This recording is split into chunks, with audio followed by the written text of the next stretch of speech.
प्रिय मित्रों, आज हम लोग कक्षा 12 केमिस्ट्री की मोस्ट इम्पॉर्टेंट न्यूमेरिकल की बात करेंगे। प्रश्न हमारे पास है, न्यूमेरिकल हमारे पास है। सिद्ध कीजिए कि प्रथम कोटि की अभिक्रिया को 3/4 पूर्ण होने में लगा समय अर्ध अभिक्रिया या अर्धक्रिया को पूर्ण होने में लगे समय का 2 गुना होता है। यानी हमको क्या सिद्ध करना है कि प्रथम कोटि की अभिक्रिया को 3/4 भाग पूर्ण होने में लगा समय अर्ध अभिक्रिया को पूर्ण होने में लगे समय का 2 गुना होता है। ये हमको प्रूव करना है। यानी हमको प्रूव ऐसा करना है कि T 3/4 इक्वल 2 × T½ यह हमें प्रूव करना है। अगर इसके सोल्यूशन की बात करें कैसे प्रूव करेंगे हम, तो प्रथम कोटि की अभिक्रिया के लिए यह सूत्र है। ये जो आप देख रहे हो प्रथम कोटि की अभिक्रिया के लिए सूत्र है यह। इसको हम T equal 2.303/K × log A/A-x, यह फार्मूला है इसका।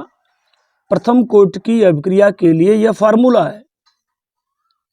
अगर 3/4 1/2 जैसे कह रहा है, इस तरह इतना भाग पूर्ण हो रहा है, अगर इस तरह का मामला देता है तो उसको हम प्रारंभिक सांद्रता यानी प्रारंभिक मात्रा A को 1 मान लेते हैं।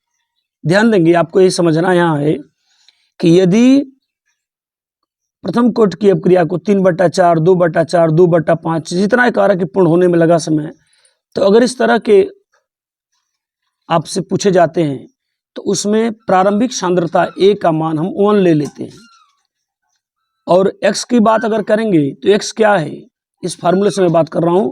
A क्या है, प्रारंभिक सांद्रता है। x क्या है, विघटित मात्रा है। तो A को क्या मान लेंगे हम, 1 मान लेंगे। अगर आपसे इस तरह की ये पूछ रहा है कि प्रथम कोटि की अभिक्रिया का 3/4 2/5 इस तरह से कह रहा है, तो प्रारंभिक सांद्रता A का मान 1 ले लेंगे और x जो है यहाँ जो फार्मूले में आपको दिखाया गया है, यह विघटित मात्रा है, वो कितनी हो जाएगी, A का 3/4 है। ये देख रहे हैं ना, A का 3/4 है। तो A का मान अपने चूंकि 1 मान लिया है यहाँ, इसलिए 1 × 3/4 तो 3/4 हो जाएगा यह। तो इस तरह से अगर हम लेंगे तो यहाँ A का मान 1 लेना है आपको और x का मान 3/4 लेना है। अब आते इधर हम मान रखा जाए। सवाल जैसे कहा कि 3/4 यानी 3/4 भाग को पूर्ण करना है, तो टाइम भी हम दे देंगे। टाइम कितना देंगे, 3/4 इक्वल सारी चीजें आप ऐसे उतार देंगे। इसको A का मान 1 ले लेना है और फिर नीचे भी 1 है, फार्मूले में 1 ले लेना है। x के जगह पर हमको 3/4 लेना है इसके आधार पर। अब T/4 हो गया 2, ये सारी चीजें उतर जाएंगे ऐसे ही ज्यों की त्यों। 1 अपने जगह पर है और यह है 1 - 1/1 - 3/4 है। यह 1 रहेगा ऊपर वाला ऐसे ही, और नीचे आप देख लो 1 - 3/4 है। इसको हल कर देगा। अगर इसको हल कर दिया जाए तो देख सकते हैं आप 1 - 3/4 है। इसको हल करना है, आप 1 ले लेंगे। यहाँ एलसीएम आपके पास 4 हो जाएगा और 1 से 4 में करेंगे तो 4 ही जाएगा। 4 - 3 हो जाएगा यह। इस तरह से हमको मिला क्या, 1/4 मिला। यानी 1 - 3/4 को अगर हम सॉल्व कर दें तो 1/4 मिलेगा। 1 - 3/4 इसको सॉल्व करें इस तरह से तो 1/4 हमको प्राप्त होता है। तो 1/1/4 हो गया और 4 कहाँ चला जाएगा, ऊपर चला जाएगा। तो सारी चीजें जो कि तो हमने फिर ऐसे ही उतार दिया। अब यहाँ आएंगे नीचे, यहाँ भी देख लें आप, ये जो log 4 है इसको log 2 कर देंगे हम।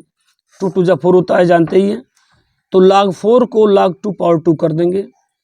अगले स्टेप में आएंगे, ये जो 2 आगे लिखा आपने, यही 2 आगे लेके चले जाते हैं। log का रूल है यह, log में यह नियम है। ये जो पावर है कहाँ चला जाएगा, आगे। अब क्या हो जाएगा, 2 log 2 हो जाएगा यह, से सारी चीजें उतर जाएंगी 2। और log 2 का मान होता है ये जो देख रहे हैं, ये log 2 का वैल्यू है 0.3010, log 2 का वैल्यू है। अब T 3/4 है, 2.303 का 0.3010 में अगर मल्टीप्लाई कर दें, इसमें मल्टीप्लाई कर दें तो 0.693 आता है, इंटू 2 बचा है अभी, अपॉन के हो गया। ये हमको पहला समीकरण मिल गया। यानी समय पहले बता दिया कि 3/4 भाग को पूर्ण होने में लगा समय, इसलिए समय हमने t/4 पर ही निकाला है और t/4 के हिसाब से ही यहाँ a का मान 1 दे दिया और x का मान 3/4 दे दिया। तो उसी के बेस पर हम चल रहे हैं, समीकरण एक हमको मिल गया। अब आते हैं दूसरी बात, कहता है कि इस अर्ध अपक्रिया को पूर्ण होने में लगा समय, अर्ध अपक्रिया मतलब t½ अर्ध अपक्रिया को पूर्ण होने में लगा समय, समय मतलब t½ तो t½ इक्वल ये फार्मूला, ऐसे भी इनको भी इसी सिस्टम से अगर निकालेंगे तो फिर इतना ही वैल्यू आएगा। जिस तरह से हमने t3/4 को निकाला है वैसे इसको भी अगर निकालेंगे तो उतना ही आएगा। तो ये फिक्स मान है, t½ का मान इतना होता है। ये इक्वेशन 2 हो गया।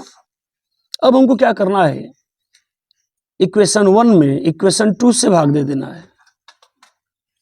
इक्वेशन 1 में इक्वेशन 2 से भाग दे देना। इक्वेशन 1 क्या हमारे पास है, t3/4 है और t1/2 है, हमने इसको दे दिया, डिवाइड कर दिया।